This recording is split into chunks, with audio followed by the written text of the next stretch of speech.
আচ্ছা, তাহলে আমাদের আজকে 3 নাম্বার ক্লাস, তাই তো, বাইনোমিনাল থিওরি। এখন আমাদের এখানে একটা সমস্যা বের হয়েছে, যেটা গতদিন আপনাদেরকে দিছিলাম। দেখেন, আচ্ছা ওইটা একটু বলেন ভাই, লাস্ট লাইনটা আমাকে একটু বলেন।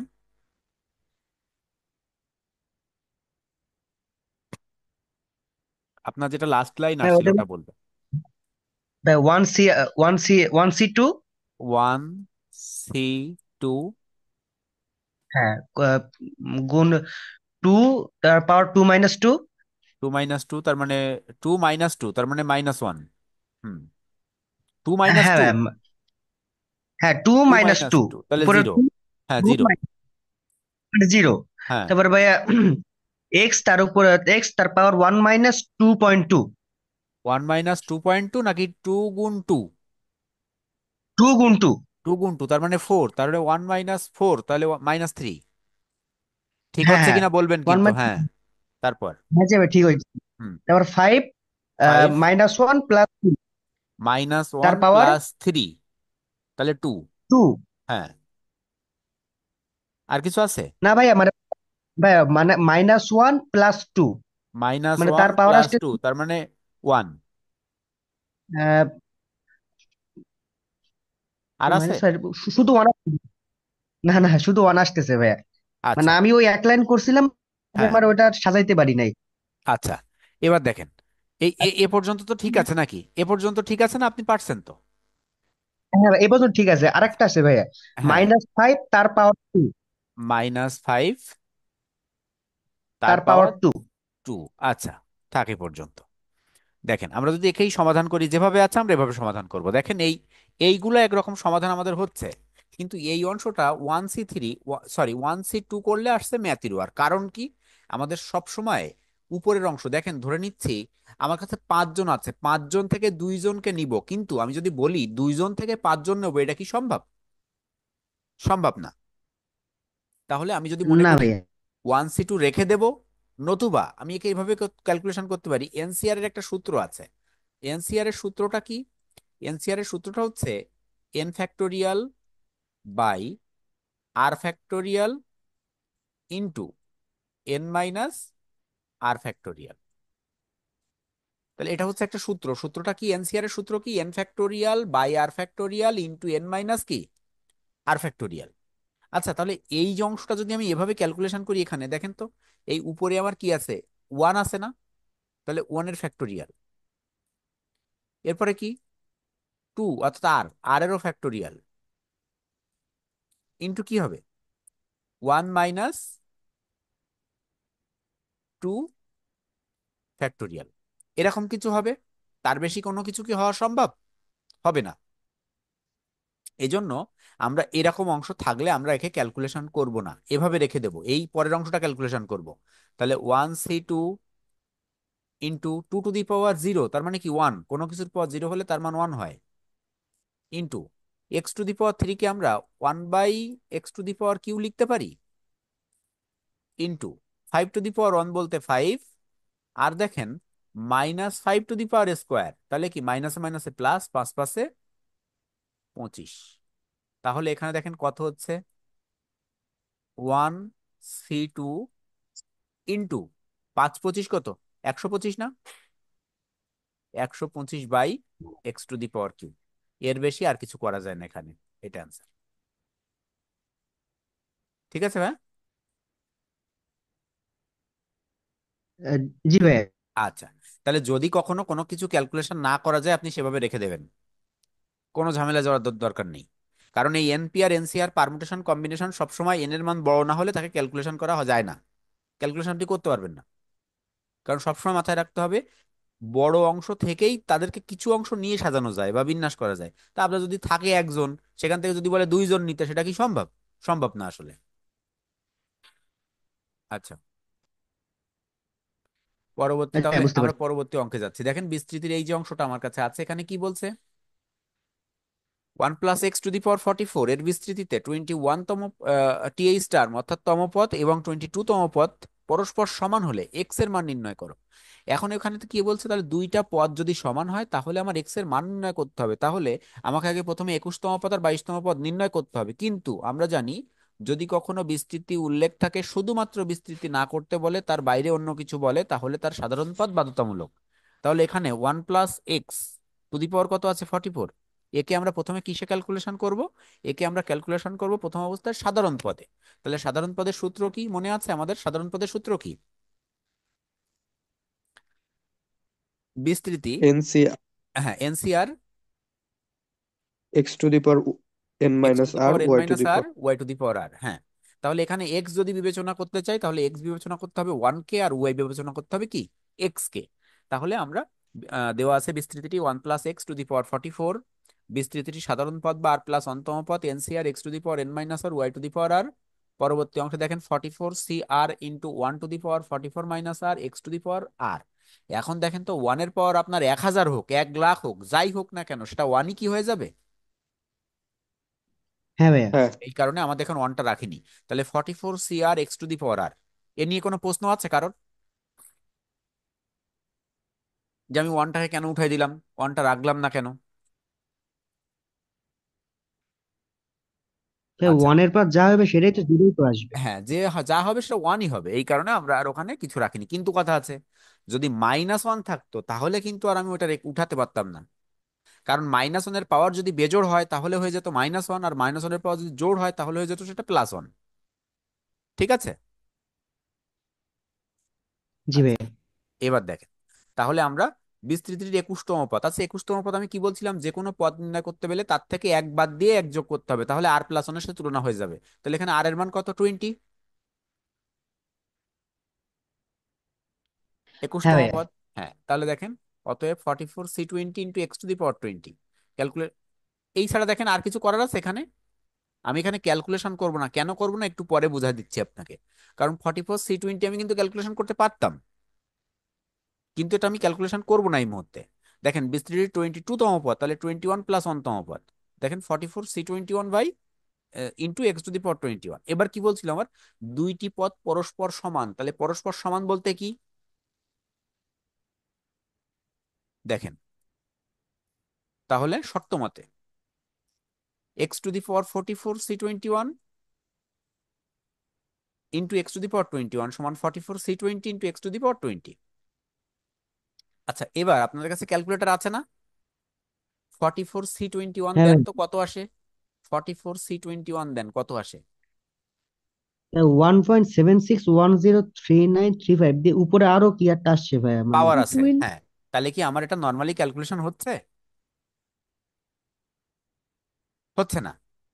এই কারণে আমি একে ক্যালকুলেশন করিনি। দেখেন, সহজভাবে ক্যালকুলেশন করার জন্য আমি কি করছি, এখানে এই দুইটা অংশ, একটা এনপিআর একটা এনসিআর একটা এক্স টু দি পাওয়ার গুণ সম্পর্কে আছে, আবার এখানে এনসিআর একটা এক্স টু দি পাওয়ার একটা গুণ সম্পর্কে আছে। তাহলে আমরা জানি যে গুণ থাকলে অপর পাশে আসলে ভাগ হয়।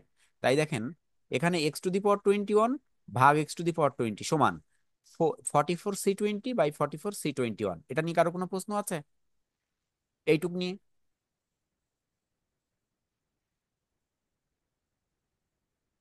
না ভাইয়া। না ভাই। আচ্ছা, তাহলে দেখেন তারপরে আমরা কি করছি, তারপরের অংশ ক্যালকুলেশন করছি আমরা এভাবে। এই যে অংশটা আমার কাছে ছিল, এই অংশটাকে আমি ক্যালকুলেশন করছি। তাহলে এটা ভাগ সম্পর্কে ছিল, পাওয়ার তলে বিয়োগ হয়ে যাবে। তাহলে এক্স টু দি পাওয়ার 21 - 20 সমান এই 44 C20 ভাগ 44 C21। একবার দেন তো ক্যালকুলেটারে,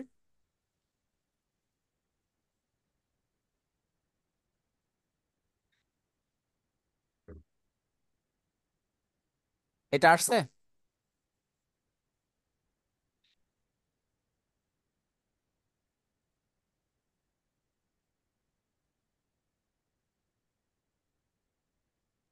তাই 0.875। হ্যাঁ, তাহলে দেখেন, এখন আপনাদের প্রশ্ন হতে পারে, আমি এখানে 21 বড় নিয়েছি, এখানে 20 ছোট, তাহলে এখানে 20 বড় এখানে 21 ছোট কেন?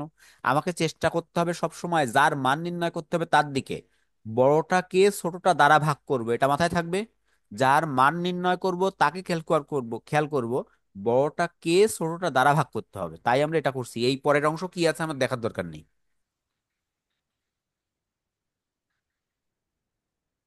ঠিক আছে, দেখেন তাহলে ভাইয়া, মান আসছে ক্যালকুলেটর এটা। করার নিয়মটা একটু আরেকবার বলবেন? আবার বলেন। ক্যালকুলেটরে ক্যালকুলেশন করার নিয়মটা একটু বললেন, আমি ক্যালকুলেটর বুঝতে আছে? পারিনি। ক্যালকুলেটর আছে আছে আপনার হাতে? হ্যাঁ আছে। আচ্ছা, প্রথমে লেখেন 44 শিফট ভাগ, দেখেন সি আসছে। 44 শিফট ভাগ, দেখেন সি আসছে, এরপরে দেন 20। এবার ভাগ চিহ্ন দেন, দিয়ে আবার 44 শিফট ভাগ 21 দিয়ে সমান দেন। জি ভাইয়া। আসছে? জি ভাইয়া আসছে। আচ্ছা, ঠিক আছে। এখন দেখি আপনাদের একটু সহজ সত্য বলে দিই, কারণ এইগুলো তো আপনার আসলে মুখস্থ রাখা উচিত না।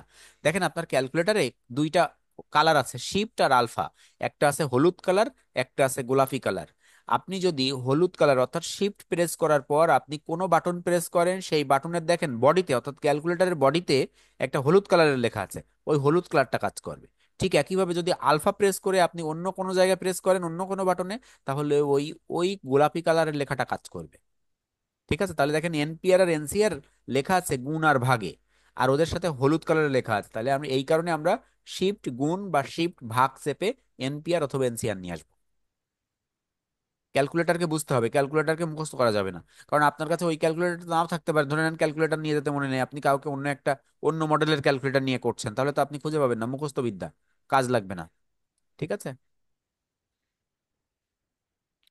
আচ্ছা, পরবর্তীতে যাই জি তাহলে। ভাইয়া। পরবর্তী যাচ্ছি, এ পর্যন্ত কমপ্লিট সবার?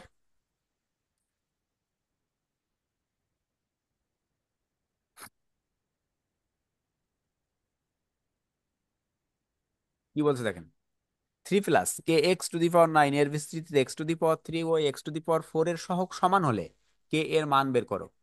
তাহলে আমার কি কে এর মান বের করতে বলছিল, কিন্তু আমার এই একটা অংশ দেওয়া আছে, এর বিস্তৃতিতে এত এর সহগ সমান হতে হবে। আচ্ছা, এবার আবার বলছে সহগ সমান, আগের বার বলছিল পদ সমান, এবার বলছে সহগ সমান। তাহলে প্রথম অবস্থায় আমরা তাকে কি করব, সাধারণ পদ নির্ণয় করে নেবো। দেখেন 3 + কে x⁴ বিস্তৃতিটির সাধারণ পদ বা আর প্লাস অন্তম পদ এনসিআর x⁴n−r y⁴r। তাহলে 9CR 3⁹ k x⁴r। তাহলে 9CR 3⁹ দেখেন এখানে কাউকেই কোনো কিছু ক্যালকুলেশন করা সম্ভব নয়, অর্থাৎ যেভাবে আছে এভাবেই থাকবে শর্ত মতে। দেখেন তাহলে x⁴ আর x⁴ এর সহগ সমান, আমরা যদি এটা করতে চাই তাহলে কি করতে হয়, এই x⁴ আর এখানের এই x এর অংশ, এতটুকু মনে আছে তো? তাহলে প্রথম শর্ত মতে x⁴ সমান x⁴, তাহলে আর সমান কত, 3। তাহলে এবারে আর এর মান আমি কোথায় বসাবো, সাধারণ পদে বসাবো। তাহলে দেখেন আর এর মান সাধারণ পদে বসিয়ে পাই, তাহলে আর এর মান দেখেন আমি সাধারণ পদে বসাইলাম। তাহলে বসালে আর এর মান কত আসছে, ক্যালকুলেশন করলে 84 × 7 × 9 k⁴ তাহলে আমাদের এখানে গুণ করে দিলাম। তাহলে আসছে কত, 61,236 k⁴ আমার কি বলছিল, x⁴ এর সহগ সমান, এর সহগ এবং এর সহগ সমান। তাহলে x⁴ এর সহগ কি, আমি বলছিলাম যার সহগ নির্ণয় করতে হবে সেটা বাদ দিয়ে আর সব ওর সহগ, যার সহগ নির্ণয় করতে বলবে সেটুকু বাদ দিয়ে আর সবগুলো ওর সহগ বাকি। তাহলে এখানে কি হচ্ছে, বিস্তৃতিটির x⁴ এর সহগ, ভুল লিখছি যে। আচ্ছা, ক্যালকুলেশনটা একটু করে দেখবেন আপনারা এই গুণটা, 729 গুণ 84 দেখেন তো কত হয়।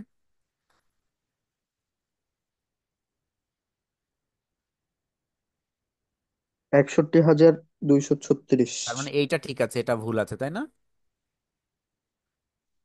জি ভাইয়া। তাহলে 61,236 k⁴, তাহলে এটা হচ্ছে আমার সহগ। আচ্ছা, এবার আমাকে আরো একটা অংশ নির্ণয় করতে হবে, সেটা কোন অংশ, x⁴। তাহলে দেখেন x⁴ আমরা কিভাবে করব, দ্বিতীয় সত্য মতে। তাহলে x⁴ সমান x⁴, তাহলে আর সমান 4। আর এর মান সাধারণ পদে বসাই, তাহলে আর এর মান দেখেন 4 সাধারণ পদে বসাইলাম। তাহলে আসছে কত, 30,618 k⁴ তাহলে x⁴ এর সহগ কত, 30,618 ঠিক আছে, এতটুকু নিয়ে কি কারোর কোনো প্রশ্ন আছে? এবার তৃতীয় সত্য মতে, তৃতীয় সত্য কি ছিল, বলছিল দুইটার সহগ যদি সমান হয় কে এর মান নির্ণয় করতে হয়। দুইটার সহগ দেখেন আমরা সমান আকারে লিখছি। তাহলে এই যে 30,618 k⁴ সমান 61,236 k⁴, তাহলে k⁴ সমান 61,236/30,618। দেখেন ক্যালকুলেশন করলে আমাদের মানটা চলে আসছে k⁴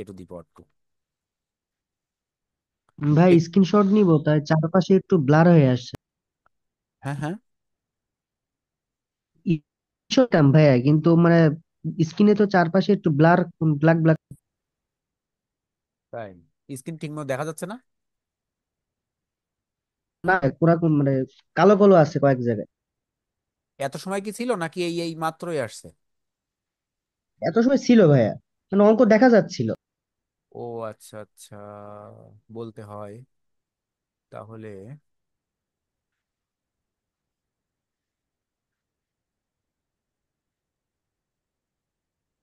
দেখেন তো এবার চলে গেছে সবগুলা? আহ, না ভাইয়া, ওই যে এবার চলে গেছে ভাইয়া। হ্যাঁ, সামান্য একটু আছে। এই সমস্যাটা যে কেন হয় আমি এখনো পর্যন্ত উদ্ঘাটন করতে পারি নাই, এতদিন ক্লাস নিচ্ছি। খুব খুঁজে দেখছি, মাঝে মাঝে হয় এটা। মানে এই যে যেগুলো মেনু আছে, অর্থাৎ এই যে জুমের যে মেনুগুলো আছে, মেনু যেখানে যেখানে আসে ওইগুলো ওরকম হয়ে যায়। এখনো একটা আছে দেখেন এই কর্নারে, এইখানে। হ্যাঁ ভাইয়া আছে। হুম। আচ্ছা, ঠিক আছে তাহলে এই অঙ্কটা কমপ্লিট। আমরা পরের অঙ্কে যেতে পারি। হ্যাঁ ভাইয়া।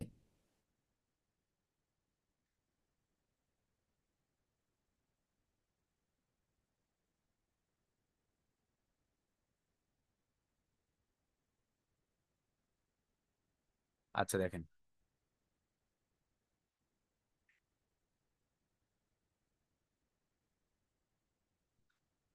আমরা পরবর্তীটা দেখছি তাহলে। এখানে কি বলছে, X to the power Q plus one by x square to the power nine এর বিস্তৃতিতে মধ্যপদ কয়টি ও সেগুলো কি কি। আচ্ছা, মধ্যপদ আর সেগুলো কি কি। মধ্যপদ আমি প্রথম দিন ক্লাসে শিখাইছিলাম মধ্যপদ কি জিনিস। মধ্যপদ কি, যে যে অংশে আমি দাঁড়িয়ে আছি, আমার সামনেও যে কয়টা অংশ আছে, আমার যদি পেছনে বলি তাহলে সে কয়টা অংশ আছে, যদি বলি ডান পাশে যে কয়টা বাম পাশে যে কয়টা, সব কয় জায়গা সমান, এবং আমি ঠিক মিডিল পয়েন্ট আছি, সেটা হচ্ছে মধ্যপদ।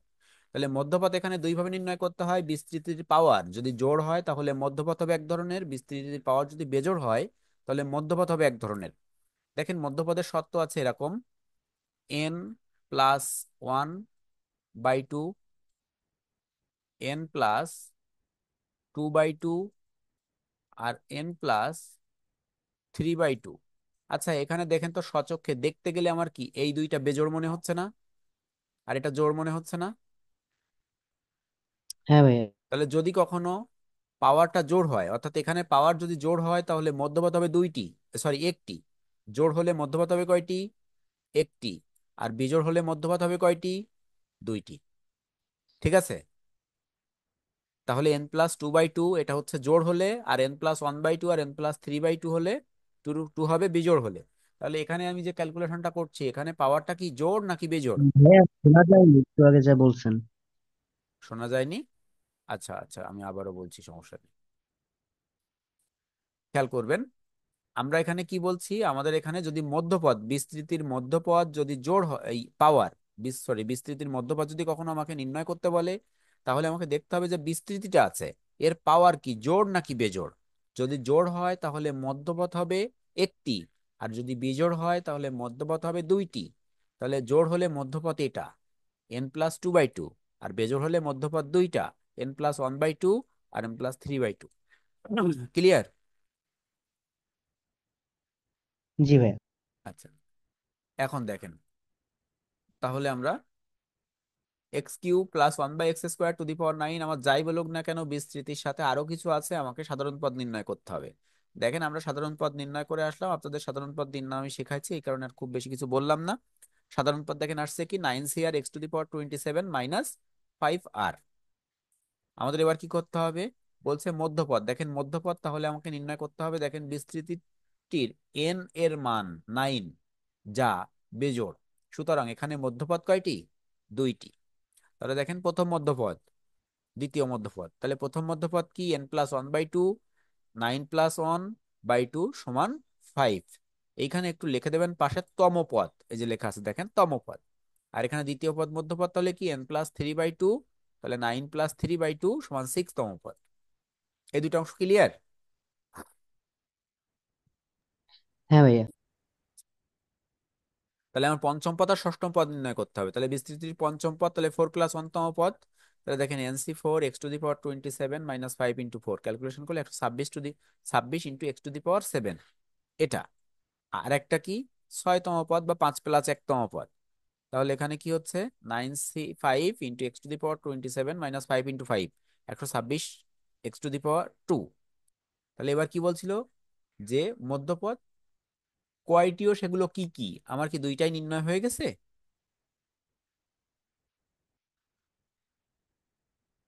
অ্যান্সার কি কমপ্লিট আমাদের? দেখেন হ্যাঁ প্রথম ভাইয়া। মধ্যপদ, প্রথম মধ্যপদ, এটা প্রথম মধ্যপদ হবে না, মধ্যপদ দুইটি হবে, প্রথমটা কেটে দেবেন, মধ্যপদ দুইটি। তাহলে 126 x⁻7 আর 126 x⁻2। ঠিক আছে, এখন কথা আছে, যদি আপনার কাছে বলতো যে মধ্যপদ দুইটি সমান হলে এক্স এর মান কত, কি বলছে মধ্যপদ দুইটি সমান হলে এক্স এর মান কত, তখন আপনি কি করতেন?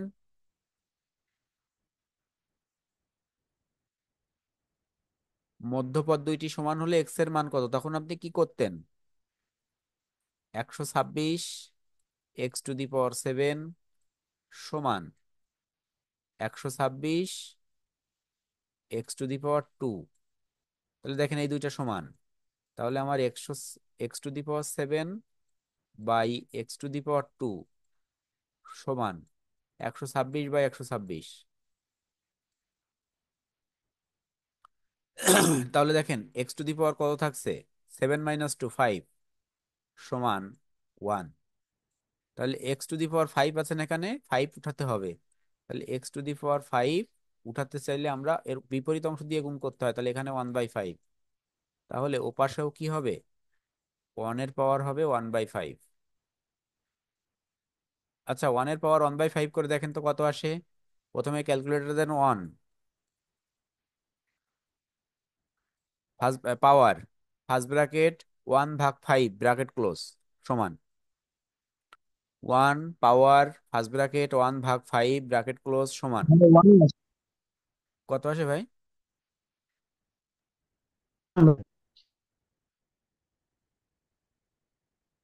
বুঝিনি, আবার বলেন। ওয়ান আসছে ভাইয়া, ওয়ান। 1 আসছে। আচ্ছা, 1 আসছে। হ্যাঁ ভাইয়া, ওয়ানের পাওয়ার, মানে ওয়ানের পাওয়ার দিছি, হ্যাঁ। ব্র্যাকেট 1/5 হুম। ব্র্যাকেট ক্লোজ হুম। সমান সমান ওয়ান। কারণ আমরা কি জানি 1 এর পাওয়ার যাই হোক না কেন 1, তাহলে এক্স এর মান এখানে কত? 1। বুঝতে পারছেন বিষয়টা? তাহলে এটা আমি কখন করব? যদি কখনো বলে, যখন এক্স এর মান বের করতে বলবে। হ্যাঁ এক্স এর মান বের করতে বলবে যে দুইটি মধ্যপদ সমান হলে এক্স এর মান কত। তাহলে দেখেন আমরা মোটামুটি এ পর্যন্ত করলাম, দেখি আমাদের আর অঙ্ক আছে কিনা। কারো প্রশ্ন আছে এতটুকুর উপরে?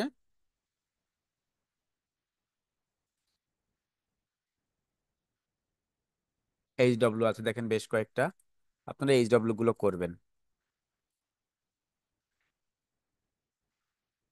তাহলে আমাদের এই অধ্যায়টা শেষ, হ্যাঁ। আমরা আগামী দিন যে ক্লাস আছে আমাদের, ওই ক্লাসে কি ICT অংশ করব কিছুটা, নাকি আমরা পারমুটেশন কম্বিনেশন শিখবো? ভাই বিন্যাস সমাবেশ। বিন্যাস সমাবেশ, ঠিক আছে, আমরা পারমুটেশন কম্বিনেশন আগামী দিন ক্লাসে আপনাদেরকে দেখানোর চেষ্টা করব। ভাইয়া এই অধ্যায়টার প্রথম ক্লাসটা আমি করতে পারিনি, একটু অসুস্থ ছিলাম ভাই, ওটা রেকর্ড একটু দেওয়া যাবে? হুম। আপনি আমাকে একটা নক দিয়ে, না আপনাকে দিয়ে দেবানে। না, আচ্ছা ভাইয়া। আচ্ছা ঠিক আছে, পার্সোনাল মেসেঞ্জারে নক দিয়ে আমি দিয়ে দেবো আপনার, যার যা প্রয়োজন আছে আপনি আমাকে নক করলে আমি দিয়ে দেবো আপনাদের, যে যদি যে কোনো রেকর্ডিং চাইলে, হ্যাঁ। আচ্ছা। ভাই আমরা অনেকেই ফার্স্ট ক্লাস করতে পারিনি। ফার্স্ট ক্লাস করতে পারিনি তাই? জি ভাইয়া। আচ্ছা ঠিক আছে, আমাকে যার যার প্রয়োজন, যার যার প্রয়োজন আছে শেষে দিয়েন, আমাকে নক দিন, অথবা আমি আপনাদেরকে দিয়ে দিলে গ্রুপে দেবেন না, আপনাদের নিজেদের আপনারা পার্সোনাল মেসেঞ্জারে পার্সোনাল দিয়ে দিয়েন, ঠিক আছে। গ্রুপে দেওয়ার দরকার নেই, আমি যে লিঙ্কটা দিচ্ছি। আচ্ছা ঠিক আছে ভাইয়া। ঠিক আছে, ভালো থাকবেন, ধন্যবাদ আপনাদেরকে। এই অঙ্কগুলো করবেন কিন্তু, দেখেন সেম অঙ্ক আমরা এত সময় পর্যন্ত যা শিখছি তার মধ্যে আছে এই অঙ্কগুলো। তাহলে এই ক্লাস আজকের মতো এ পর্যন্ত শেষ, এবং আমাদের এই অধ্যায়টাও শেষ। তাহলে আগামী দিন আমরা বিন্যাস সমাবেশ শিখবো। ভালো থাকবেন আপনারা।